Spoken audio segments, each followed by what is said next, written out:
Hello, future cadets. I hope all of you are safe and studying hard. So, today we have a very special guest on Vardi Talks. We have Abhishek Reddy with us.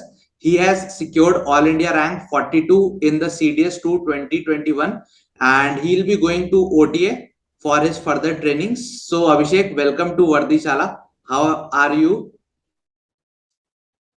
Sir, thank you, sir. Thank you so much for inviting me here, sir. I feel very privileged because I have been seeing your videos and all, sir. It has helped me a lot in the preparation. That's why I wanted to thank you, sir. Thanks a lot, Abhishek, for taking the time out and guiding aspirants, deciding to guide aspirants. Guys, Abhishek के बारे में बहुत अच्छी चीज मैं बताना चाहूंगा. He has got 99 marks in his SSB, which is the second highest in OTA men's category. So he is the best person to guide because he has taken guidance from a lot of different places. जो भी SSB की famed academies हैं उन सबसे. So what Abhishek has been kind enough and gracious enough to grant us is that he will give out his distilled wisdom over a number of classes sessions जिसमें वो right from screening up to your conference जो भी various test होते हैं उससे go through करेंगे and एक practical demonstration भी देंगे दैट जिससे आप लोगों को एक आइडिया आ जाए that what are recommended candidate response usually is to various site testing. जैसे पीपीडीटी में कैसी स्टोरी रिकमेंडेड बंदा लिखता है उनके साथ ऐसे सैंपल टेस्टिंग करेंगे जिसके माध्यम से जो भी इंपॉर्टेंट लेसन है अभिषेक अपनी जर्नी के शेयर करना चाहते हैं जो भी इंपॉर्टेंट चीजें उन्हें लगता है एसएसबी में हेल्प करती है वो सब भी वो शेयर करते रहेंगे. So delighted to have you Abhishek. Let's hit the ground rolling. So Abhishek यार सबसे पहले ये बताओ वो मोटिवेशन कहाँ से आया that you want to join the forces. Sir, वो कभी भी मेरे बैकग्राउंड में पापा तो आर्मी में थे. He was a cipher in the signal. तो कभी भी जब से छोटा तो उस बैकग्राउंड में मैं बड़ा भी हुआ. तो जल्दी रिटायर भी हो गए डैडी 2007 और 2008 में. तो मैं इतना ज्यादा भी नहीं रहा पर ऑलवेज वो आर्मी के वो इंक्लिनेशन था. पर डेफिनेटली आर्मी में जाने के कभी एक डिसीजन नहीं था क्योंकि मैं क्रिकेट खेल रहा था सीरियसली. तो वो कभी स्ट्राइक नहीं हुआ कि आर्मी में जाना है कर. But in 2020 in the starting months वो थोड़ा इंक्लिनेशन ज्यादा हो गया बिकॉज तभी मेरी ग्रेजुएशन भी कंप्लीट हो गई. आई वांटेड क्रिकेट भी बैलेंस करना है तो और ऑल्टरनेट सोर्स ऑफ ऑप्शंस क्या हो सकते हैं. तो तब मैंने सोचा कि I have always inclined towards army so इसमें से जा सकते हैं. मैंने सर्च किया तो ये सब मुझे बता देता सीरियस से जाते हैं. फिर लॉकडाउन में हुआ तो लॉकडाउन में मैंने पहले तो ये किया कि बाईजू कोर्स ले लिया और वहाँ से प्रिपरेशन स्टार्ट किया मैंने. पर उस टाइम पे मैं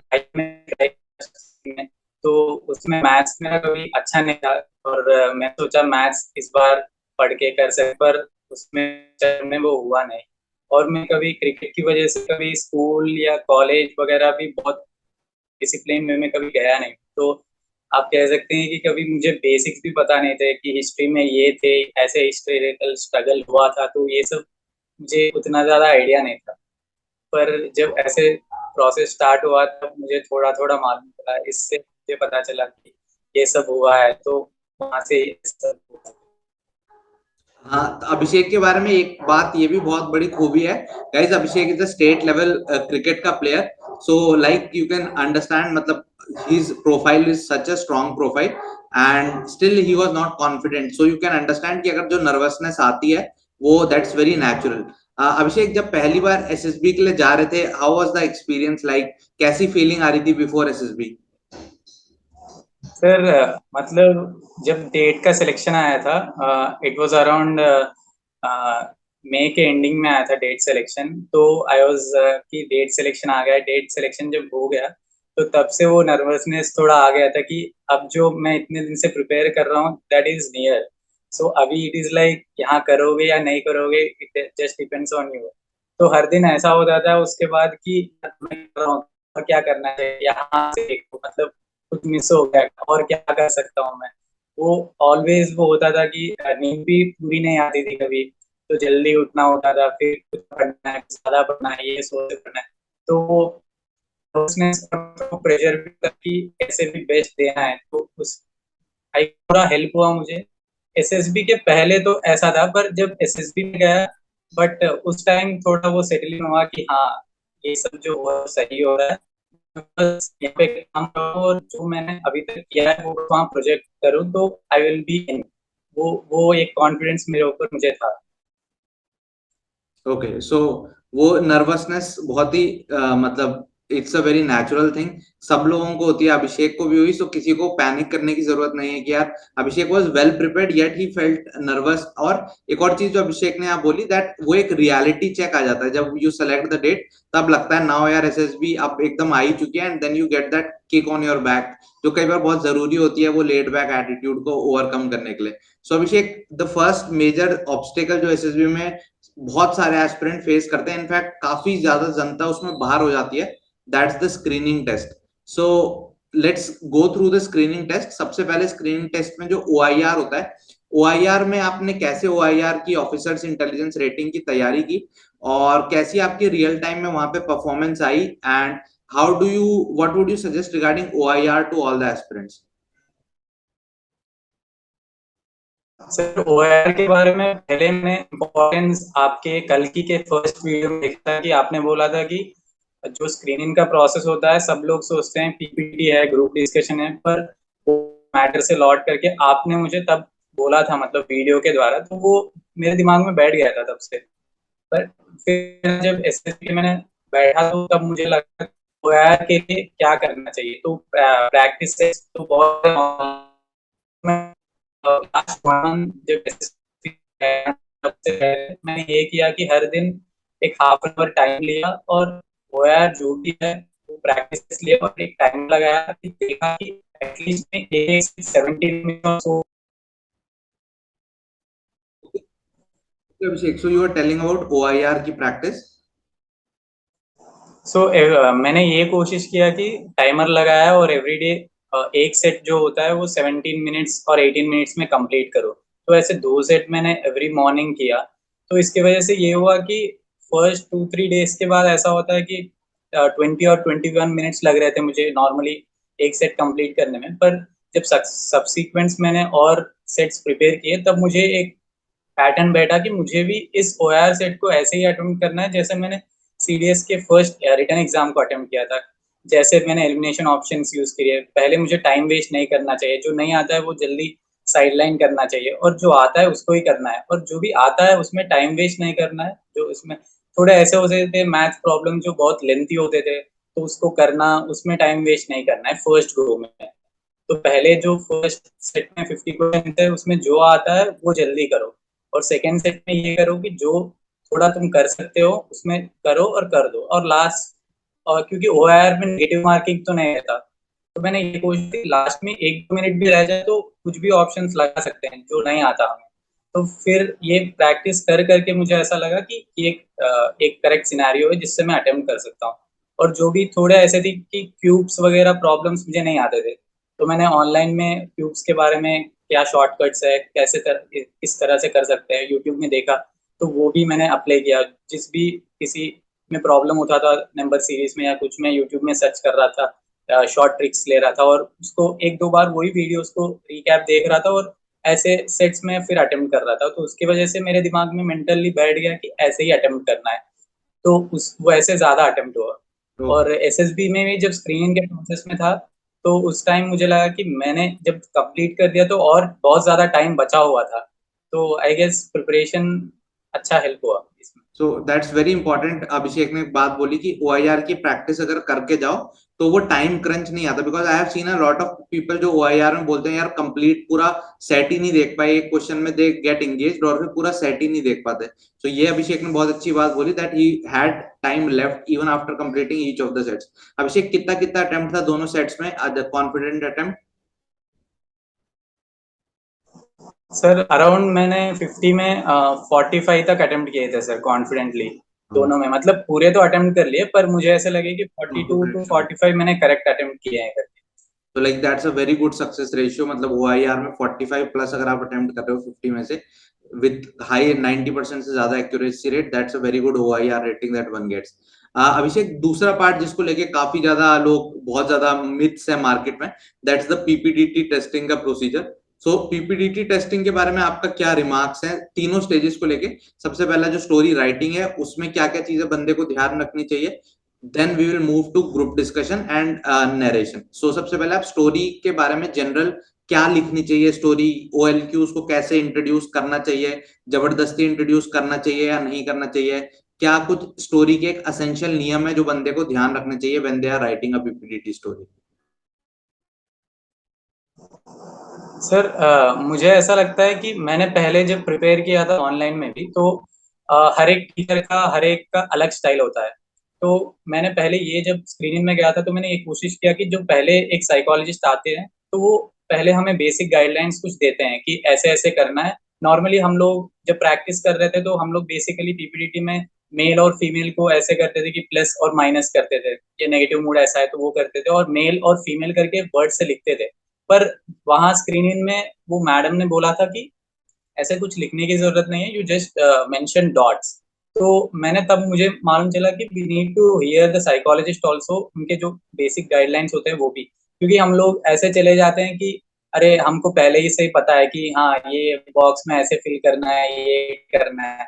तो उसमें अगर हम वहां प्रेजेंट नहीं रहे और नहीं सुना अच्छे से तो डॉट लगाना भूल जाते हैं, और मेल फीमेल को टेंशन में वही आ जाता है। तो आई गेस वो एक हमें पहले ये देखना चाहिए कि वो मैडम क्या बोल रही है, साइकोलॉजिस्ट क्या बोल रही है, और वो ही फॉलो करना चाहिए। तो फिर मैंने सोचा कि जब पिक्चर आया था बहुत ही इजी पिक्चर था, और क्या था बैकग्राउंड में ये कुछ पता नहीं चल रहा था, तो पहले मैंने बस बॉक्स फुल फुल कर दिया, और जो एक्शन ऑफ द स्टोरी है वो पहले मैंने सोच लिया कि क्या लिखना चाहिए।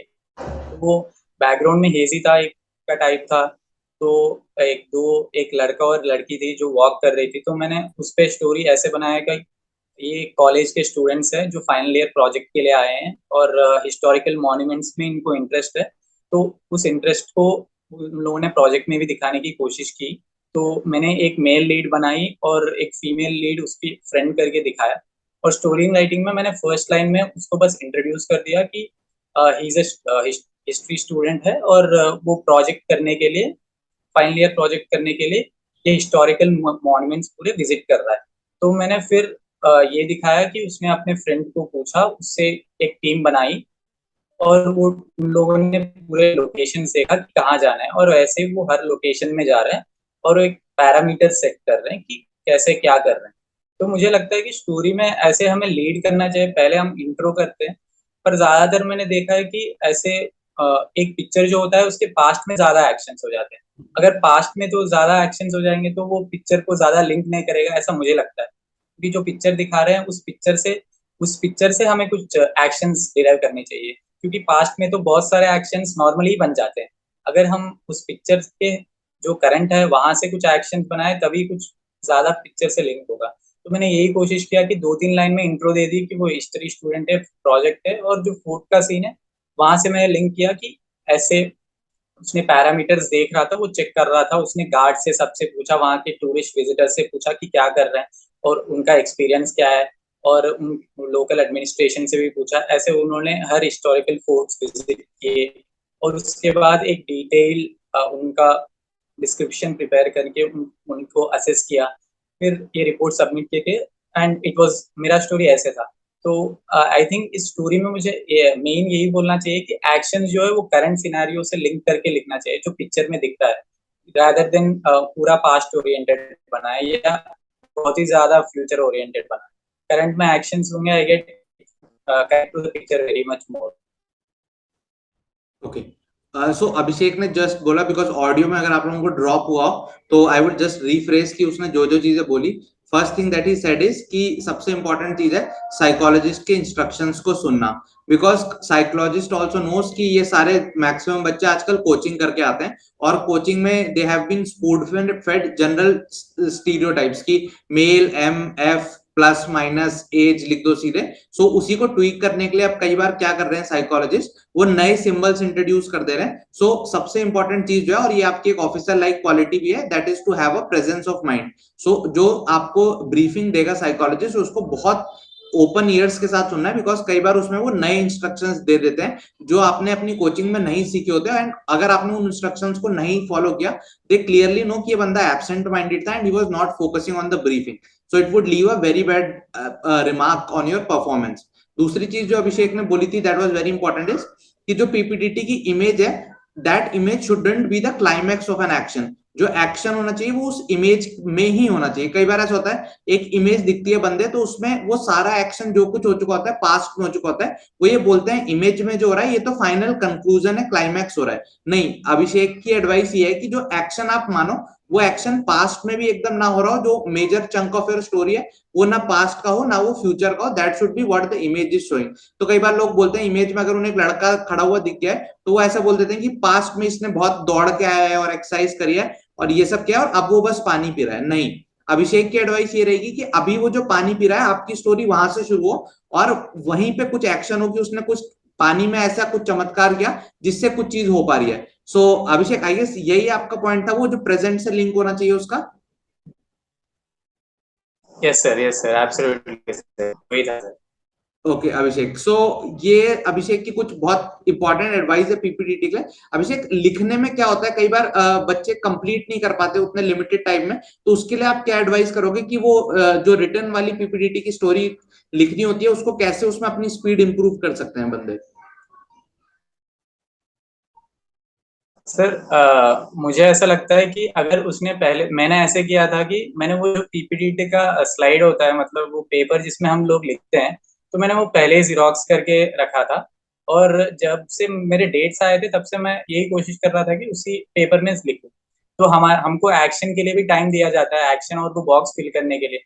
तो अगर हम पिक्चर को अच्छे से देख लेते हैं, मतलब ज्यादा लोग ऐसे करते हैं कि 30 सेकेंड्स देखने के लिए भी उनको लगता है कि टाइम वेस्ट है। तो ये किसी को भी करना ही नहीं चाहिए, क्योंकि 30 सेकेंड्स अगर हम पिक्चर को अच्छे से देखें तो पूरा स्टोरी हम ऑटोमेटिकली हम हमारे दिमाग में आ जाता है। वहां पे हमें ये नहीं सोचना चाहिए कि ये टाइम वेस्ट है। तो वहां से अगर हमें स्टोरी बन गई, अगर एक बार स्टोरी बन गई तो व्हेन वी वो बॉक्स में हमने जल्दी लिख दिया क्या कैरेक्टर्स है, तो वहां पे भी हमें थोड़ा टाइम सेव होगा। और राइटिंग में भी जब हमारे दिमाग में क्लैरिटी है तो वहां पे हमें टाइम वेस्ट कुछ नहीं होगा और फ्री फ्लो से पूरा लिख लेंगे। ओनली कंप्लीट हम तभी नहीं कर पाते जब हमारे दिमाग में वो स्टोरी बैठी नहीं है और वी आर जस्ट कनेक्टिंग एक लाइन से और एक लाइन। तो वो अगर वो पिक्चर अच्छे से देख ले तो कोई भी स्टोरी कंप्लीट कर देगा। अगर कंप्लीट भी नहीं हुआ तो we can always add it in the narration part, कि कंप्लीट नहीं हुआ तो but we know the story, क्योंकि कंप्लीशन के बाद भी बहुत ज्यादा टाइम गैप होता है फिर हमको सोचने के लिए। तो वहां से हम लोग एक्सटेंड भी करके नरेशन में कंप्लीट कर सकते हैं। So I think it would be better. या ये अभिषेक ने बहुत अच्छी एडवाइस दिया। स्पेशली फ्रेशर्स को कई बार ये डर लगता है कि हम अगर स्टोरी पेपर में कंप्लीट नहीं कर पाए तो मतलब हम सिर्फ उतनी ही स्टोरी नरेट करें। That's not the case. कई बार ऐसा होता है if you are a fresher तो इट इज अंडरस्टैंडेबल कि आपको वो प्रैक्टिस नहीं होगी that you are able to complete the story on pen and paper. तो भी आपको गिव अप नहीं करना, कीप ऑन थिंकिंग। एंड जब नरेशन का मौका है तो उसको फिर बुलंद आवाज से with a loud voice with confidence, if you narrate the remaining story that you are not able to put on paper, then also you are considered because they also know that you are appearing it for the first time. दूसरा अभिषेक ने बोला print दो sheets before hand, practice on them. Like वही जो box के साथ आपको Telegram channel पे भी मिल जाएंगी वर्दीशाला के, वो शीट्स को प्रिंट करो बॉक्सेस के साथ जिसमें कैरेक्टर्स डिफाइन करने होते हैं, action of the story define करना होता है एंड द स्टोरी, उस पर प्रैक्टिस करो लिखने की। Eventually you will develop that hang कि आप टाइम पे स्टोरी कंप्लीट कर लोगे। सो that's very important Abhishek. Next important जो चीज है स्टेज है वो है नरेशन। अभिषेक, नरेशन का कितना अहम योगदान रहता है in getting good scores and how can one improve their narration and what are the things that one must focus in narration? Sir I think हमें मुझे लगता है कि major part of PPT is narration only. क्योंकि story तो सब अच्छे लिख देते हैं, स्टोरी तो हो जाता है पहले, पर हमारे नर्व्स हमारे ऊपर तभी होते हैं जब नरेशन का पार्ट आता है। तो जब भी हम कितना भी प्रैक्टिस कर ले नरेशन का beforehand, but when we are in that room, when we are there are 15 to 20 members in the group and there assessors seeing you, तो वहां पे वो नर्व्स होते हैं। डेफिनेटली मुझे भी बहुत ज्यादा थे कि क्या हो रहा है क्या होगा। तो पर ये मुझे ये लगा कि मुझे बस कुछ भी वो अंदर है, तो बाहर तो किसी को पता नहीं है कि मेरे अंदर क्या हो रहा है। तो मुझे बस कॉन्फिडेंटली बोलना है और कुछ भी कामनेस दिखाना है। तो मैंने यही सोचा कि जो भी बॉडी मूवमेंट्स है ये ज्यादा करनी नहीं है। आई नीड टू बी काम, जो भी है हैंड मूवमेंट्स गेस्चर्स, वो नर्वसनेस जो दिखाना है वो दिखाना ही नहीं है। जो भी वॉइस है वो बोल्डली बोलना चाहिए। तो मुझे अच्छा सा टाइम था हमें, तो मैंने स्टोरी बार बार सोचा कि क्या स्टोरी है। और मेरा एक मानना है कि जब मैंने स्टोरी लिख दिया तो मैंने उसके बाद स्टोरी के बारे में हमको ऑलमोस्ट 1 आवर का टाइम था, क्योंकि दूसरे बैचेस जा रहे थे ज्यादातर, तो हमें बहुत ज्यादा टाइम था। तो मैंने ये सोचा कि इस डिस्कशन के बारे में, इसके बारे में ज्यादा सोचना नहीं है, क्योंकि उससे और ज्यादा नर्व्स आ जाएंगे, क्योंकि अभी तक जो भी प्रैक्टिस किया गया है it will always help you. So उसके बारे में मैंने देखा कि बहुत लोग थे ऐसे कि वो कोने में जा रहा है, वहां पे फिर वो नरेशन जो है रिपीट करके फिर से पूरा नरेशन वहां ही कर रहे हैं बाहर। तो मुझे ऐसा लगा कि मुझे तो ऐसा नहीं करना चाहिए, क्योंकि नरेशन अगर हम लोग पहले से ही प्रिपेयर करके जाते हैं कि ऐसा ही बोलना है, तो उसमें ये होता है कि एक भी वर्ड कहीं मिस हो गया तो वी आर लाइक, वो मिसिंग वर्ड से हमें लिंक नहीं मिलता। वी शुड जस्ट नरेशन में हमको ऐसे ही ध्यान रखना चाहिए, जो मैंने किया है कि जो मेन एक्शंस होते हैं, तो मैंने उस एक्शन अभी वो फोर्ट की स्टोरी थी, तो मैंने फोर्ट की स्टोरी में ऐसा पूरा नरेशन वर्ड्स के साथ कुछ याद नहीं रखा, बस मैंने एक्शंस याद रखे। तो जब मैंने एक्शंस याद रखे तो there's some. So Abhishek, you were telling about narration, and you were telling you were narrating the fort wali story, and you talked about the risk of over preparation, that people mug up the entire narration, and फिर वहां पे जाके if they fumble at one word, then they are not able to connect with the remaining narration, और फिर वहां पे वो उनके चेहरे पे वो nervousness और वो एक loss of control झलकता है। So उसको fight करने के लिए आपने सिर्फ अपने core actions अपने mind में रखे हुए थे, and you filled the grammar and the sentences on the spot. हाँ, ये ऐसा ही लगा कि यही ऐसे मैंने जब प्रैक्टिस भी किया था तो मुझे यही फॉलो लगा कि बस एक्शन से याद रखो और जो सेंटेंसेस ऑटोमेटिक फॉर्म हो जाएंगे। तो फिर मैंने जब नेशन की बात आई ग्रुप, तो पहले जब मेरा बीच का नंबर था 15 और 10 था शायद, तो मेरा एग्जैक्टली सेंटर में था, तो मेरे से पहले 10 थे, बाद में 10 थे। तो मैंने ये देखा कि पहले तो मुझे असेसर। तो then what was the narration? आप बीच में बैठे थे, सेंटर में, 10 बिफोर यू, 10 आफ्टर यू। मेरा यही था कि मेरे सामने ही एसेसर्स थे, तो मुझे ये माइंडफुल था कि एसेसर्स को देखना नहीं है, क्योंकि 4 लोग बैठे थे, तो इट वाज वेरी टफ, मेरे सामने ही थे वो, इग्नोर करना। तो मैंने ये सोचा कि बस आई टू आई जो भी नरेशन दे रहा है उसको ही देखना है। तो पहले मैंने देखा, जब मेरी बारी आई तो मुझे ईच पासिंग पर्सन जब क्लोजर आता है तो वो नर्वसनेस था।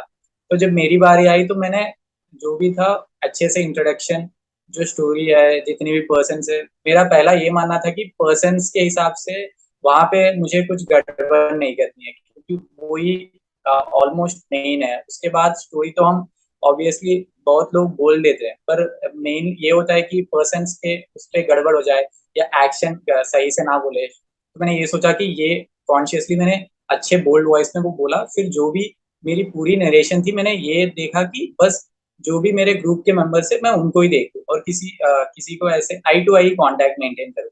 जब ऐसा है कि आई टू आई कांटेक्ट मेंटेन करते हैं तो ऐसा दिखता है हम कॉन्फिडेंट भी है, और जो भी हम कर रहे हैं we are in control of the situation. तो मैंने वो देखा और वेल इन टाइम मैंने नरेशन भी कंप्लीट कर दी। तो इससे मुझे अच्छा बेटर था मेरा। सो एक इंपॉर्टेंट चीज अभिषेक ने बोली कि आई कांटेक्ट आपको मेंटेन करना है, not with the assessors but जो और आपके ग्रुप मेट्स है इन द एसएसबी। दूसरा अभिषेक ने ये बहुत इंपॉर्टेंट चीज बोली है, that you have to be very confident in the narration and you have to be loud enough to convey that confidence. और वो स्पेशली जो इंट्रोडक्शन है वहां पे अभिषेक ने एक बहुत इंपॉर्टेंट चीज बोली है, दैट यू शुडंट फंबल। सो अभिषेक, एक बार हम सैंपल ट्राई करते हैं, एक सैंपल नरेशन आप दे के दिखाना, एक image, let's I will show you image. इससे एस्पिरेंट्स को एक काफी अच्छा आइडिया मिल जाएगा that what really happens in an SSB. So Abhishek, are you ready for a mini SSB test? Yes sir, yes sir. Okay guys, so you should also try. मैं जैसे ही इमेज दिखाऊंगा, I will display the image on the screen, and now what you should do is try to write a story. Just pause the video here and try to write a story on this. अभिषेक, ऐसी ही कुछ images आती हैं आपके पीपीटीटी में, somewhat similar, हाँ easy. These are the kinds of images that are displayed in our SSBs. So ऐसी एक image मैं अभिषेक को भी दिखा रहा हूँ, आपको भी दिखा रहा हूँ। Just pause the video here for about a minute. Collect your thoughts. 30 seconds तो वहां भी मिलते हैं इमेज देखने के लिए। अभिषेक ने भी जैसे बोला, use that time optimally and then write the story and then play the video. अभिषेक, आप भी अपने माइंड में इस इमेज को देख के कुछ स्टोरी डेवलप कीजिए, and then we will do a narration जिसमें Abhishek would give you an actual कैसे एक नरेशन आपका एसएसबी में होता है, so that you get a very good idea that एक असली में recommended candidate, not just recommended, somebody who has got the second highest marks in the country in the SSB, 99 marks in the OTA men's, so that person, उसका narration कैसा होता है. So Abhishek, this is the image that we have for you now. Guys, I'll stop sharing the screen and we'll be back. So Abhishek, you have seen the image. Now let these future officers also get a feel of how a recommended candidate gives the narration. Okay. Gentlemen, from the given picture, I perceive 5 characters, all male and are age around 25 and in a positive mood. Action of my story is capturing the insurgents. Major Anuj Sood was an officer in Indian Army and he was assigned with the task of capturing the insurgents in Naga Hills. So he gathered his team together and he took the helicopter and dropped them in a far location. And through the forest, they went through the area and stormed the place where the insurgents were there. And with proper planning and proper execution, Major Anuj Sood was very brave. And what he did was, when he encountered the cross firing, he made sure that no insurgents were killed or harmed in many things. And he told his counterparts that no one should get injured, but they should be captured alive. So while they stormed in, he also prepared a plan which was very well suited for the situation, and they were stormed in and they all captured the insurgents without any much of cross firing, and they gathered sensitive information which was there and took those insurgents and took in the base. By this, they could take the information and neutralize the base. Thank you. Okay, so guys, you have seen like it was a fantabulous narration, Abhishek. So you could have noticed a few things, guys, here. Ek to he has interpreted the image really well. He interpreted the number of characters, and it is very apt to the situation that is being shown. Second thing, he related it with a real life event of Major Anuj Sood. So again, that shows that he is aware of the things that are happening around the world.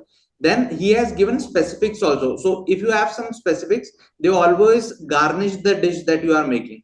फिर उसके बाद आप देखोगे उन्होंने शुरू में situation define की, then he defined his lead character जो हीरो था, so he gave him the name major Anuj Sood.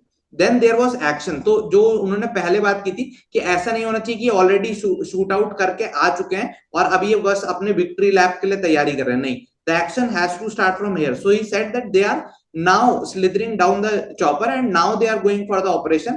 Now they would complete the operation and then they will successfully plan out the operation.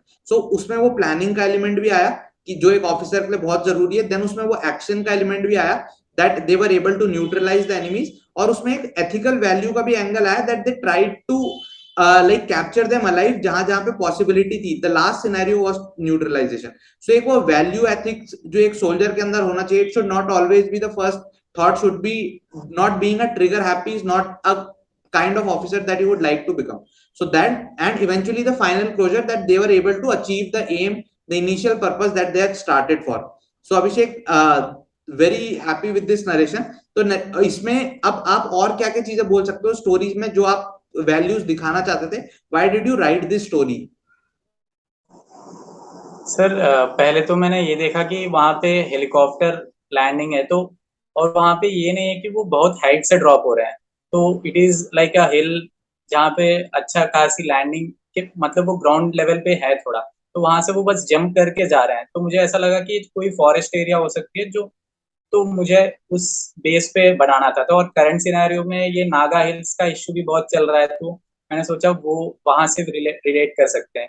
और actions मैंने पहले ये कोशिश की थी कितने परसेंट्स है वहां पे, तो मुझे तो 5 दिख रहे थे, तो मैंने उस पे बेस बनाया. तो 5 लोगों से हेलीकॉप्टर से ड्रॉप हो रहे हैं, तो मुझे यही लगा कि जो बेस होगा उसको न्यूट्रलाइज करने के लिए भेज रहे हैं. और ऐसा होता है कि हमको फॉरेस्ट सिनेरियो पे we are always like no information we get your hand, वो 100% श्योर नहीं हो सकता क्योंकि वहां पे एलिमेंट ऑफ सरप्राइज ऑलवेज रहता है. तो मैंने ये कोशिश किया कि वो भी दिखे थोड़ा, कि वहां पे क्रॉस फायरिंग भी हुआ थोड़ा, वहां पे कुछ और एलिमेंट्स भी आए, तो उसने फिर से रीग्रुप किया ग्रुप को और फिर से उन लोगों को ऑर्डर्स दिए तो कैसे करना है. तो इससे मुझे लगा कि नॉर्मली पीपल है कि गन है तो फायर कर दिया, इंसर्जेंट्स है, तो मुझे ऐसा लगा कि ऐसे नहीं करना चाहिए क्योंकि every person is a person, even if is a insurgent, हम लोगों को पहले उसको कैप्चर करना चाहिए. We should try to capture him alive. जो भी सिनेरियोस हो, तो मुझे वो दिखाना था पहले उसमें। और ये था कि जो सेंसिटिव इंफॉर्मेशन है वो भी गैदर किया। तो हमारा जो पर्पस था उसका वो नहीं था कि बस पीपल को इंसर्जेंस करके उनको ला ले और हो गया। तो वो जो भी इंफॉर्मेशन है वहाँ पे टूल्स है वो जो भी है वो भी लेके आए। तो ये मैंने दिखाने की कोशिश की। Okay, so it's a completely like good story. अब इस पे ग्रुप डिस्कशन में आपने इस स्टोरी को कैसे डिफेंड किया? How was Abhishek able to defend that story? How he carried that story in the group discussion? Group discussion में कई बार वो फिश मार्केट की सिचुएशन बनती है, बहुत सारी एसएसबीज में वो फिश मार्केट की सिचुएशन कैसे अवॉइड की जाए, ये सब चीजें भी हम अभिषेक के साथ डिस्कस करेंगे। But for that you have to wait for the next part. So we will meet Abhishek in the next video, जिसमें ना सिर्फ इस स्टोरी को उन्होंने कैसे डिफेंड किया, आप लोग भी कमेंट्स में अपनी स्टोरी बताइएगा, what was your story. Then उन स्टोरीज के बेसिस पे अभिषेक की स्टोरी से कैसे कंपेयर करके, कैसे अभिषेक आप लोगों के रिस्पॉन्सेज से अपनी स्टोरी को कंपेयर करता है, वो भी डिस्कस करेंगे। And then we will move to the subsequent parts of your SSB, psych test, GT. और जैसे हमने अभी इस टेस्ट को बहुत इलेबोरेटली डिस्कस किया है, वैसे ही हम सारे टेस्ट भी अभिषेक के साथ डिस्कस करेंगे। Abhishek, thanks a lot for guiding the aspirants यार।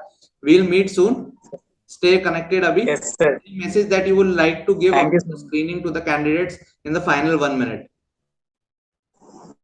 Sir. I didn't get you sir, what sir? Sir, any final message that you would like to give aspirants for the screening stage in the last 1 minute? Sir मुझे यही बोलना है कि जो भी होता है सर, पहले प्रिपरेशन अच्छे से करना है। तो उसके बाद जब आ गए हम लोग एसएसबी सेंटर में, तो उसके वहां जाके हमको ज्यादातर दिमाग चलाना नहीं है। जो भी वहां पे सिचुएशन आते हैं उसको स्पॉन्टेनियस रखना चाहिए, क्योंकि जितना ज्यादा दिमाग चलेगा खुद ना खुद, उसमें बहुत ज्यादा प्रॉब्लम्स आ जाते हैं। तो ओआर भी आया, तो ओआर से पहले हमें सोचना नहीं है। ओआर आया तब बुकलेट देखा तो ऑटोमेटिकली दिमाग चलेगा, क्योंकि प्रिपेयर किया हुआ है, तो वहां पे ऑटोमेटिकली आया। और जो भी पीपीटी भी है उससे पहले ही हम लोग सोचेंगे कि पीपीटी में क्या होगा, कैसे होगा, ऐसे स्टोरी लिखना चाहिए। तो मेजरली ऐसा होता है कि बिफोर, अगर हमने पिक्चर भी देखा है, क्योंकि मेरे दोस्त के साथ ऐसा हुआ था कि उसको पहले से एक स्टोरी किसी ने बोल के रखा था कि ऐसा उसके एसएसबी इंटरव्यू में आया है। तो उसको वो पिक्चर तो नहीं आया है, पर उसने वही पिक्चर फिर वहां पे स्टोरी लिख दी।